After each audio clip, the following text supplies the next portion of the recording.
Hello and welcome you all to let's crack it with Abhishek Gupta. तो ये revision series चल रही है, इसमें डे 6 की वीडियो है उत्तराखंड स्पेशल। ये दोनों एग्जाम्स के लिए बहुत इंपॉर्टेंट है, चाहे आप अपर पीसीएस प्री दे रहे हो, चाहे आप आर एडवोकेट जनरल दे रहे हो। बताना चाहूँगा स्टार्ट करने से पहले गाइस कि अगर आपने let's crack it with Abhishek Gupta का यूट्यूब चैनल सब्सक्राइब नहीं किया है तो जरूर सब्सक्राइब कर लीजिएगा और बेल आइकन भी दबा दीजिएगा, जिससे कि आपको सारी वीडियोस के नोटिफिकेशन मिलते रहें। साथ साथ let's crack it with Abhishek Gupta का फ्री टेलीग्राम चैनल भी है, तो ये इसका लिंक है और ये लिंक आपको वीडियो के डिस्क्रिप्शन में भी मिलेगा। तो आप इससे ज़रूर ज्वाइन कर लीजिएगा फ्री टेलीग्राम चैनल को। उसको ज्वाइन करना बहुत ज़रूरी है। उसमें क्विजेज़ आती हैं, करंट अफेयर्स की न्यूज़ेज़ आती हैं सारी, और जितने भी पिक्स के थ्रू में आपको कुछ इन्फॉर्मेशन देनी है तो सब चीज़ें वहीं मिलती हैं। तो उसको ज्वाइन करना बहुत बहुत ज़्यादा ज़रूरी है, तो उसको जरूर ज्वाइन कर लीजिएगा। साथ साथ बताना चाहूँगा गाइस कि let's crack it with Abhishek Gupta के थ्रू अपर पीसीएस के लिए और आर एडवोकेट जनरल के लिए टेस्ट सीरीज चल रही है। देखिए अभी भी समय है, अगर आप अभी भी लग जाते हैं और दिन के 10 घंटे 11 घंटे दे के आप पढ़ाई कर लेते हैं तो अभी भी आपका सिलेक्शन हो सकता है। जो स्टूडेंट्स अब लगते हैं, अगर तैयारी में अगर आप सीरियसनेस से अगर आप अभी से तैयारी स्टार्ट करते हैं तो चाहे आप अपर पीसीएस की तैयारी कर रहे हो, चाहे आप आर एडवोकेट जनरल की तैयारी कर रहे हो, इस टाइम पे अगर आप टेस्ट सीरीज भी ज्वाइन करते हैं जिसका आपको सारा कंटेंट भी मिल रहा है, तो वो सारा कंटेंट आप पढ़ लें और टेस्ट सीरीज से क्वेश्चन कर लें तो आपका बहुत अच्छे से प्री क्लियर हो सकता है, अगर आपने बैकग्राउंड में थोड़ी बहुत मेहनत की हुई है तो। यानी कि आप टेस्ट सीरीज कर लीजिए, टेस्ट सीरीज के सारे क्वेश्चंस, साथ साथ आप कंटेंट पढ़ लीजिए जितना भी आपको दिया जा रहा है, और साथ साथ आपकी अगर जो पीछे की जो आपने पढ़ाई की हुई है, जो पहले पढ़ाई की है, अगर आपको ये तीनों चीज़ मिला दी जाएगी तो मैं कह सकता हूँ कि आपका चाहे अपर पीसीएस प्री दे रहे हो आप, और चाहे आर एडवोकेट जनरल दे रहे हो, सब क्लियर हो जाएगा। तो मतलब ये तब है कि अगर आप अपनी मेहनत करेंगे रोजाना, यानी 10 से 11 घंटे रोजाना आप पढ़ाई को देंगे। कंडीशंस ये भी इसमें कहती हैं। चलिए स्टार्ट करते हैं उत्तराखंड स्पेशल में। इसमें कुछ चीज़ें हैं जो हैं इंपॉर्टेंट है, राजभवन वगैरह हैं। देखो सब चीज़ें हैं कि बहुत सारी चीज़ें ऐसी होती हैं जो क्वेश्चन में पूछ ली जाती हैं और वो आप नॉर्मली पढ़ते नहीं हैं, तो उन चीज़ों को मैं निकाल के लेके आया हूँ इसमें। ये सभी स्टूडेंट्स के लिए बहुत ज़्यादा इंपॉर्टेंट है, इसको जरूर देख लीजिएगा। देखिए एक तो इसमें ये कह रहा है कि with the creation of the state of Uttarakhand, एक तो राजभवन के ऊपर क्वेश्चन आ जाता है कि जो उत्तराखंड में जो राजभवन है वो दो हैं, एक तो देहरादून में है और एक नैनीताल में है। ये कब कब बने थे इनके ऊपर सवाल पूछ लिया जाता है वो कभी कभी, तो उसको देख लीजिए। The Raj Bhavan was temporarily established at Bijapur house. देखिए जो पहले राजभवन है उत्तराखंड का, वो टेम्परली कहाँ पे बनाया गया? बीजापुर हाउस में बनाया गया, जो कि नया न्यू कैंटोनमेंट रोड देहरादून में इस्टेब्लिश है। तो देहरादून में एक तो आपका राजभवन हो गया। राजभवन वो होता है जहाँ पे राज्य का गवर्नर रहता है। Subsequently, the Circuit House Dehradun was redesignated as Raj Bhavan, and the first governor, Sri Shurjit Singh Barnala, shifted there on 25th December 2000. तो जो सर्किट हाउस है देहरादून में उसको रीडेजिग्नेट कर दिया गया राजभवन के रूप में, और जो पहले गवर्नर हैं श्री सुरजीत सिंह बरनाला, इन्होंने 2000 में यहाँ पे शिफ्ट किया। प्रेजेंट राजभवन जो है, जिसको पहले सर्किट हाउस कहा जाता था, वो 1902 में बना है। ये इंपॉर्टेंट है, ये सवाल पूछा जाता है कि ये जो राजभवन है कब बना था, तो ये 1902 में बना था। It was then independent called court house. उस टाइम पे इसको कोर्ट हाउस कहा जाता था, where the then British governor of UP रहा करते थे। यानी कि उस टाइम पे क्योंकि ये हिस्सा यूपी में था, यानी कि यूनाइटेड प्रोविंसेस में था, तो उस टाइम के जो ब्रिटिश गवर्नर थे वो यहाँ पे रहा करते थे। In a post independence period, India's first prime minister Pandit Jawaharlal Nehru use to stay in this building whenever he visited Dehradun. तो जब भी पंडित जवाहरलाल नेहरू देहरादून आते थे, उसी राजभवन में रुकते थे, बीजापुर हाउस में। सर्किट हाउस जिसको कहते हो आप, कोर्ट हाउस कह दो, सर्किट हाउस कह दो, तो वहाँ पे ये रुका करते थे। Raj Bhavan is situated at height of 2305 feet from sea level. तो इतनी ऊंचाई पे ये इस्टेब्लिश है। देखिए सेम चीज़ हिंदी में भी लिखी हुई है, चाहे तो आप इसको पढ़ लेना। तो while the Raj Bhavan was shifted to circuit house, the governor secretariat continue to function from Bijapur house. तो बीजापुर हाउस से सेक्रेटेरिएट चल रहा है गवर्नर का, और सर्किट हाउस से उनका रेजिडेंस चल रहा है टिल 27 जुलाई 2009 तक। 2009 तक ऐसा ही हुआ। When the new Raj Bhavan secretariat and auditorium building was inaugurated bye BL Joshi. तो तीसरे गवर्नर थे उत्तराखंड के BL जोशी, उन्होंने नया राजभवन की सेक्रेटेरिएट और ऑडिटोरियम बिल्डिंग बना दी। बाद में एक सेपरेट गवर्नर ऑफिस बनाया गया in the premise which was inaugurated by Shri Margaret Alva. तो जो श्रीमती मार्गरेट एल्वा थे, जो 4th गवर्नर थी उत्तराखंड की, तो उनके द्वारा एक अलग से गवर्नर का ऑफिशियल रेसिडेंस बनाया गया। द ओल्ड बिल्डिंग जिसको सर्किट हाउस कहा जाता था, उसको अब राजभवन का गेस्ट हाउस बना दिया गया है। तो अब पहले जिसमें गवर्नर रहा करते थे, अब उसको गेस्ट हाउस बना दिया। तो राजभवन में आने वाले जो लोग होते हैं, जो गेस्ट होते हैं, वो वहाँ रुकते हैं। देखिए उत्तराखंड कुछ राज्यों में से एक है जिनके पास 2 राजभवन है, यानी कि 2 ऐसी जगह हैं जहाँ पे गवर्नर रुकते हैं। तो एक तो देहरादून में हो गया और दूसरा नैनीताल में है। The second Raj Bhavan of Uttarakhand is situated in Nainital. ये इंपॉर्टेंट बात है कि पहली बात तो इस सवाल ये पूछ लेगा कि आपसे उत्तराखंड में कितने राजभवन हैं, तो 2 हैं। कहाँ कहाँ हैं? एक देहरादून में है तो दूसरा नैनीताल में है। तो in the pre independence era Nainital served as the summer capital. देखिए इंडिपेंडेंस से पहले नैनीताल जो थी समर कैपिटल थी यूपी की, और ये एक स्कॉटिश कैसल है, यानी कि स्कॉटलैंड के जो मॉडल है उस पर बना हुआ है। इसको गवर्नमेंट हाउस कहा जाता था। After independence it was renamed as Raj Bhavan. तो इंडिपेंडेंस होने के बाद 1947 के बाद इसको राजभवन कह दिया गया। जो फाउंडेशन स्टोन था राजभवन का, नैनीताल राजभवन को, वो 1897 में पड़ा। 27 अप्रैल 1897 में वहाँ पे नैनीताल का राजभवन की नींव पड़ी और कंस्ट्रक्शन में 2 साल लगे। ये यूरोपियन पैटर्न और गोथिक आर्किटेक्चर पे बेस्ड है, तो ये इंपॉर्टेंट बात है इसकी।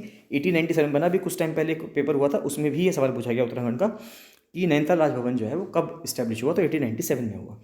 जो डिज़ाइनर्स थे राजभवन के नैनीताल वाले वो कौन थे, वो एक तो स्टीवेंस थे और एग्जीक्यूटिव इंजीनियर थे फो ऑर्टेल। तो ये दोनों लोग थे जिन्होंने, जो डिज़ाइनर्स थे राजभवन के। और बर्मा टीक को इस्तेमाल किया गया है इस जगह पे। उसके बाद आता है कि in the post independence period Shrimati Sarojini Naidu the first governor of UP was the first occupant of this historic monument. तो पोस्ट इंडिपेंडेंस पीरियड में सरोजनी नायडू जी जो थी, जो पहली गवर्नर थी यूपी की, वो इस हिस्टोरिक मॉन्यूमेंट का, यानी कि जो नैनीताल वाला राजभवन है, उसकी पहली ऑक्यूपेंट कौन बनी, जो उत्तर प्रदेश की उस टाइम पे फर्स्ट गवर्नर बनी थी, श्रीमती सरोजनी नायडू। इस टाइम पे अगर बात की जाए तो इस टाइम पे जो गवर्नर हैं उत्तराखंड के वो कौन है, लेफ्टिनेंट जनरल गुरमीत सिंह हैं। ये PVSM है, यानी कि परम विशिष्ट सेवा मेडल, UYSM AVSM यानी कि अति विशिष्ट सेवा मेडल और विशिष्ट सेवा मेडल, ये सब इनको मेडल्स मिले हुए हैं। लेफ्टिनेंट जनरल गुरमीत सिंह ये इस टाइम पे उत्तराखंड के गवर्नर हैं, ये आपको पता होना चाहिए। राजभवन में गोल्फ कोर्स भी है, जहाँ पे गोल्फ का गेम होता है। 1926 में इसको बनाया गया था और 1994 में इसको गोल्फ कोर्स को सभी लोगों के लिए खोल दिया गया। जो भी पब्लिक नैनीताल घूमने जाती है वो गोल्फ कोर्स घूम सकती है। यहाँ पे गवर्नर्स कप होता है, गोल्फ टूर्नामेंट होता है, जो लेटेस्ट हुआ है 2019 में, 24, 25, 26 मई 2019 में हुआ था। 2019 के बाद अभी गवर्नर कप गोल्फ टूर्नामेंट अभी तक नहीं हुआ। ये इंपॉर्टेंट चीज़ थी। अगर गवर्नर्स की बात की जाए तो अब तक कितने गवर्नर्स हुए, अब तक 7 गवर्नर्स हुए हैं। 8वें गवर्नर इस टाइम पे ये जो गुरमीत सिंह जी हैं ये चल रहे हैं, जो प्रेजेंट गवर्नर हैं। तो 7 गवर्नर्स अगर देखें तो सबसे पहले गवर्नर रहे हैं श्री सुरजीत सिंह बरनाला, ये 2000 से लेकर 2003 तक हैं।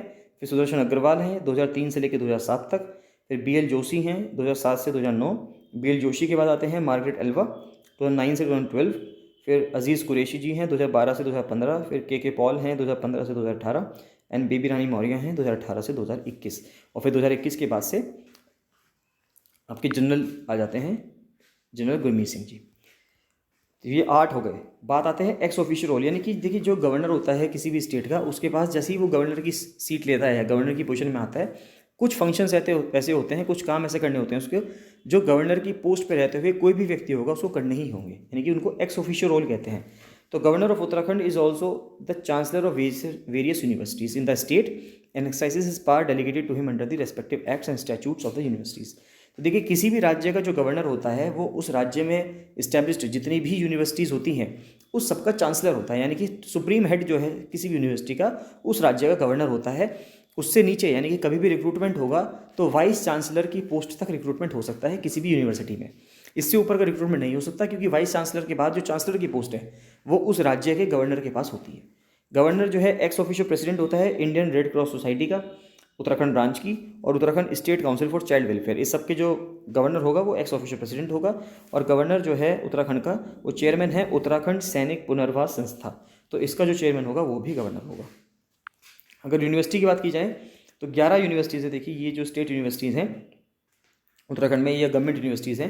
एक तो जिसमें से आती है कुमाऊं यूनिवर्सिटी नैनीताल की, फिर GB Pant university of agriculture technology Pantnagar में, फिर हरिद्वार में उत्तराखंड संस्कृत यूनिवर्सिटी है, दून यूनिवर्सिटी देहरादून की, फिर वीर माधो सिंह भंडारी उत्तराखंड टेक्निकल यूनिवर्सिटी यानी कि UTU जो है देहरादून में है, उत्तराखंड ओपन यूनिवर्सिटी हल्द्वानी में है, उत्तराखंड की आयुर्वेद यूनिवर्सिटी देहरादून में, university of horticulture and forestry ये भारसार में है जो कि पौड़ी गढ़वाल में इस्टेब्लिश्ड है, फिर श्रीदेव सुमन यूनिवर्सिटी ये बादशाही थोल टिहरी गढ़वाल में, और हेमवती नंदन बहुगुणा मेडिकल यूनिवर्सिटी देहरादून में, और शोभन सिंह जीना यूनिवर्सिटी अल्मोड़ा में।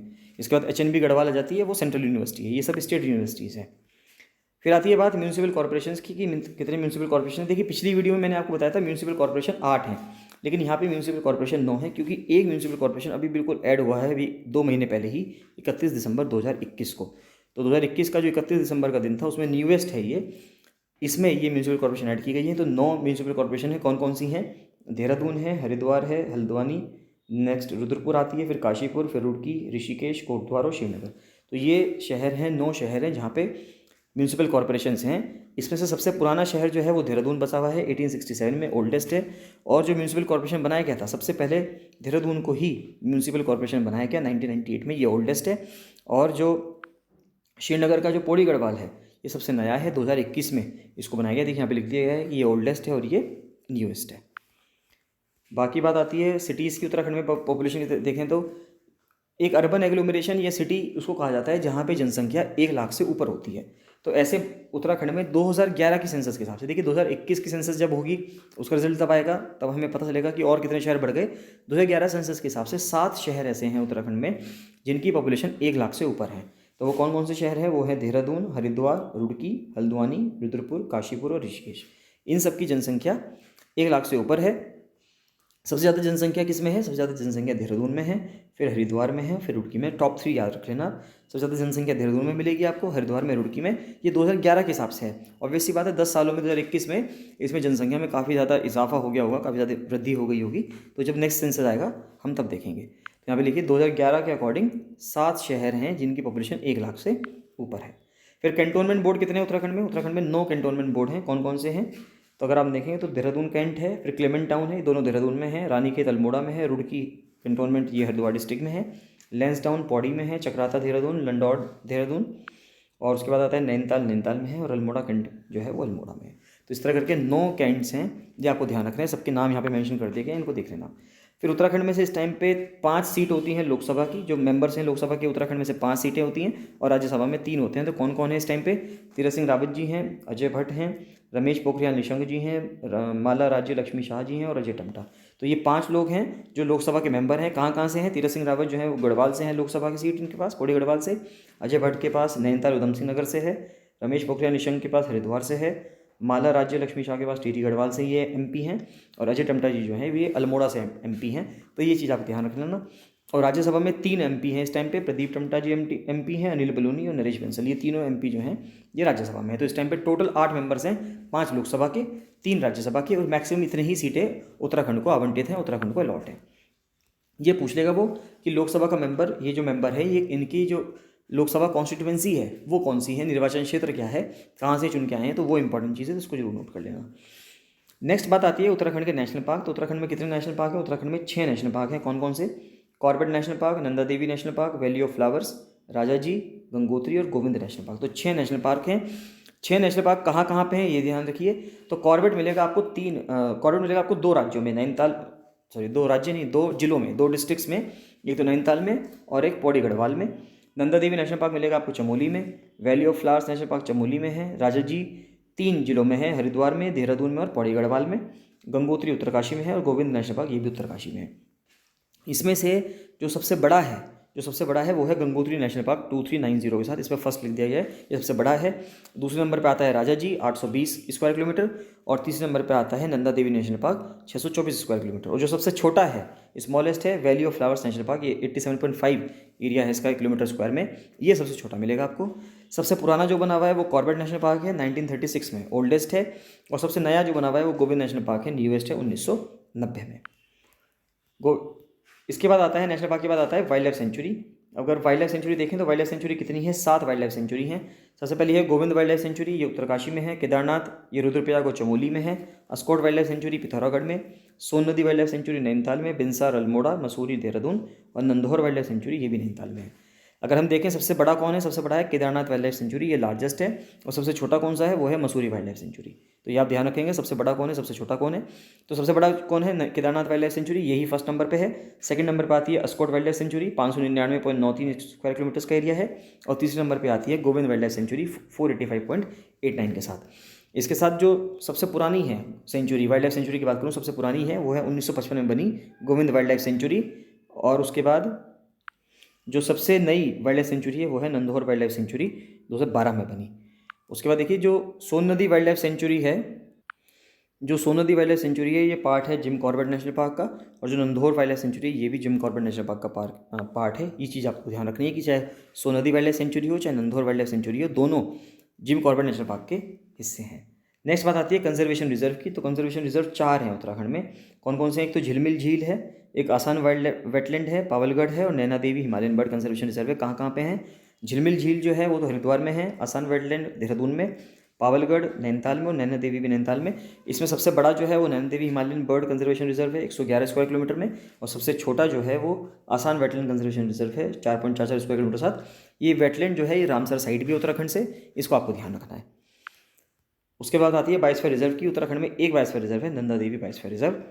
फिर बात आती है कि नंदा देवी नेशनल पार्क अगर है उसके साथ valley of flowers national park मिला दो, Kedarnath wild life century, biosphere reserve मिला दो, तो इनका बफर जोन जो है टोटल 2,26,000 हेक्टेयर एरिया कवर करता है। कॉर्बेट नेशनल पार्क, सोनदी वाइल्ड लाइफ सेंचुरी और उसका जो बफर जोन है वो करीब करीब 1,28,000 का एरिया कवर करता है। और जो Bharat Ratna Govind Vallabh Pant high altitude zoological park है, इसको 1995 में इस्टेब्लिश किया गया था। इंपॉर्टेंट बात यह है कहाँ पे है, ये नैनीताल में। इसी तरह ध्यान रखना कि Bharat Ratna Pandit Govind Vallabh Pant high altitude zoological park ये कहाँ पे है, नैनीताल में है। और 1995 में 1995 में इसको इस्टेब्लिश किया गया था। इंपॉर्टेंट बात आती है कि अब ये नेक्स्ट आता है लैंग्वेजेस इन उत्तराखंड। तो उत्तराखंड में कौन कौन सी लैंग्वेज बोलने वाले कितने लोग हैं? सबसे ज़्यादा बोली जाती है उत्तराखंड में हिंदी, 43.37% लोग। 2011 के हिसाब से है ये चीज़ ध्यान रखना कि 2011 के हिसाब से है। तो सबसे ज़्यादा लोग हिंदी बोलते हैं, फिर दूसरे नंबर पर गढ़वाली बोलते हैं, तीसरे नंबर पर कुमाऊनी बोलते हैं। इतना इंपॉर्टेंट, बस इतना ध्यान रख लेना। चाहे तो चौथे नंबर पर उर्दू ध्यान रख लेना। तो पहले नंबर पर हिंदी लोग बोलते हैं, दूसरे नंबर पर गढ़वाली बोलते हैं, तीसरे नंबर पर कुमाऊनी बोलते हैं, चौथे नंबर पर उर्दू बोलते हैं। तो ये क्राइटेरिया है लैंग्वेजेस बोलने का उत्तराखंड में। उत्तराखंड में 13 जिले हैं। 13 जिलों में 6 जिले कुमाऊं के हैं, 7 जिले गढ़वाल के हैं। तो कौन कौन से जिले कुमाऊं के हैं? देखिए जो ये पीले कलर के हो रखे हैं ये सब कुमाऊं हैं, ये सब कुमाऊं रीजन है और ये गढ़वाल रीजन है। तो कुमाऊं रीजन के जिले हो गए पिथौरागढ़, बागेश्वर, अल्मोड़ा, नैनीताल, चंपावत और उधम सिंह नगर। तो ये 6 जिले जो हो गए ये हो गए कुमाऊं के। और जो गढ़वाल के डिस्ट्रिक्ट्स हैं वो कौन कौन से हैं? उत्तरकाशी, देहरादून, हरिद्वार, पौड़ी, टिहरी, रुद्रप्रयाग और चमोली। तो ये 7 जिले जो हैं ये गढ़वाल डिवीजन के। इसको ध्यान रख लेना, बस आपका बहुत अच्छे से काम हो जाएगा। तो इन सबको आप एक बार पढ़ते चल जाइएगा, एक बार रिवाइज कर लीजिएगा। तो वीडियो को दोबारा 2 या 3 बार 4 बार देख लीजिए। और जो टेस्ट सीरीज़ वाले स्टूडेंट्स हैं उन सबको ये नोट्स मिल गए होंगे, उन सबको ये मिल जाएंगे, तो आप लोग वहाँ से पढ़ लीजिएगा। कोई भी डाउट आता है तो आप मुझे कमेंट सेक्शन में कमेंट करके बताइए। बाकी ऑल द वेरी बेस्ट। आप अपनी तैयारी करते रहिए। देखिए दिन के रोजाना 10 से 11 घंटे दीजिए आप पढ़ाई को। इससे कम देंगे तो सिलेक्शन होना बहुत मुश्किल है। कम से कम इतना समय जरूर दीजिए अपनी पढ़ाई को, तभी जाके आपका सिलेक्शन होगा। चलिए मिलते हैं नेक्स्ट वीडियो में। So thank you and bye bye.